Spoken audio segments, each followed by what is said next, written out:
Hey friends, Radhe Radhe. Welcome back to our channel that is Gyani politics. आज हम discuss करेंगे section 406 of IPC. Basically हमारा section 406 of Indian penal code है जो कि डील करता है क्रिमिनल ब्रीच ऑफ ट्रस्ट के रिगार्डिंग।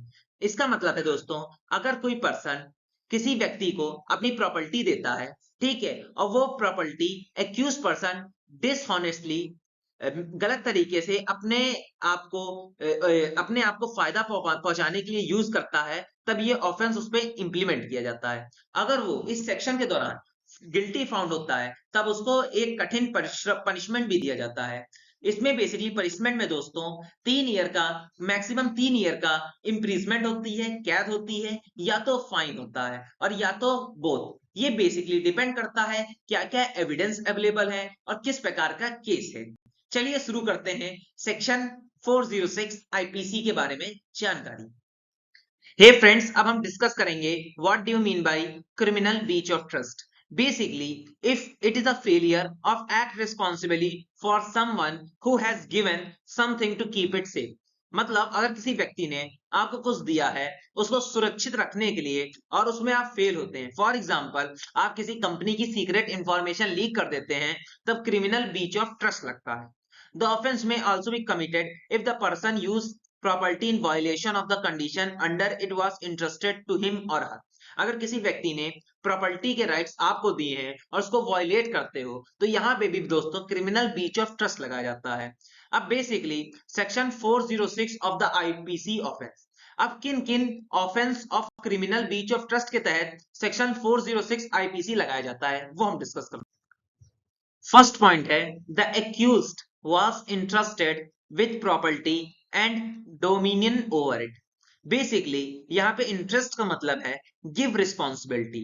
मतलब अगर किसी एक्यूज ने आपको रिस्पॉन्सिबिलिटी दी प्रॉपर्टी की और आपको उस प्रॉपर्टी के ऊपर अधिकार दे दिया। Second, the accused dishonestly misappropriate or convert the property or used in violation of terms under interested or him।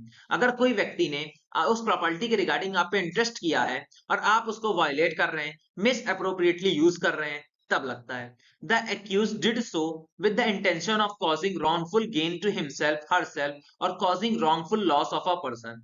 और अगर कोई एक्यूज पर्सन है उस प्रॉपर्टी का यूज कर रहा है अपने आप को रॉन्गफुल, गलत, इलीगल टर्म से फायदा पहुंचाने के लिए, या जिसकी वो प्रॉपर्टी उसको लॉस करने के लिए, तब ये आईपीसी 360 अप्लाई की जाती है, सॉरी आईपीसी 406 अप्लाई की जाती है। अब हम डिस्कस करेंगे what are the examples of IPC 406। First, a company director interested with the company funds direct diverts them for a personal use. अगर किसी भी कंपनी के डायरेक्टर्स कंपनी के फंड्स को अपने पर्सनल यूज के लिए यूज करते हैं विदाउट ऑथराइजेशन, तब ये सेक्शन लगाए जाते हैं। Second, a lawyer takes money from a client for a specific person but instant use for personal. अगर कोई व्यक्ति, अगर कोई लॉयर है, क्लाइंट से पैसा ले लेता है स्पेसिफिक पर्पस के लिए, उस पैसे को अपने अपने पर्सनल यूज के लिए एक्सपेंस करता है, तब उसको आईपीसी 406 लगाया जाता है। Third, a trustee of temple misuse the temple funds. अगर किसी टेंपल का हेड है, दैट इज ट्रस्टी है, अगर वो फंड्स को इलीगल वे में यूज करता है अपने आप को फायदा पहुंचाने के लिए, तब सेक्शन आईपीसी 406 लागू किया जाता है। अब हम डिस्कस करेंगे आईपीसी 406 इज बेलेबल और नो। बेसिकली आईपीसी 406 के तहत जो ऑफेंस होता है उसको बेल मिलती है कि नहीं।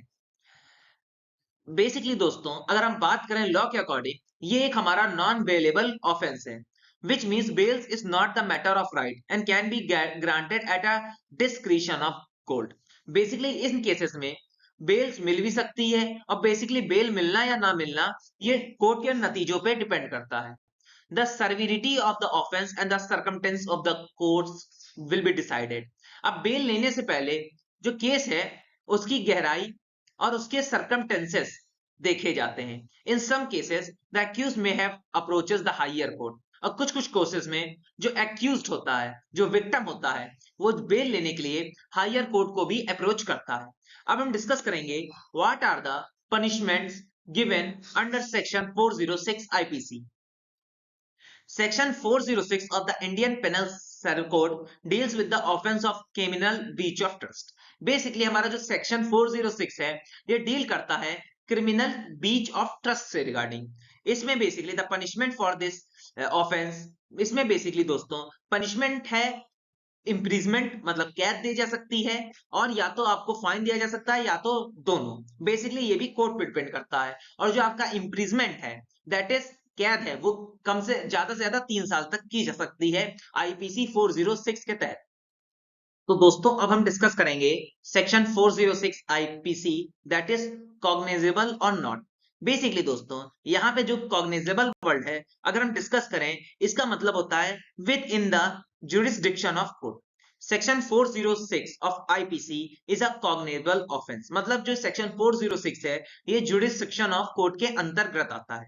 This means that the police can arrest the accused without a warrant and start an investigation on their own based complaint information received about the offense। Basically अगर किसी ऑफेंस के द्वारा कोई इंफॉर्मेशन पुलिस को प्राप्त करती है, वो अपने बिहाफ पे बिना किसी वारंट के रिगार्डिंग अपनी इन्वेस्टिगेशन को स्टार्ट कर सकती है। However the police also required to follow the due process of law and obtain a warrant. लेकिन दोस्तों कोर्ट पुलिस को बेसिकली जो वारंट है और जो प्रोसेस है लॉ, उससे गुजरना पड़ता है। Once the investigation is completed, the police submit the report to the court.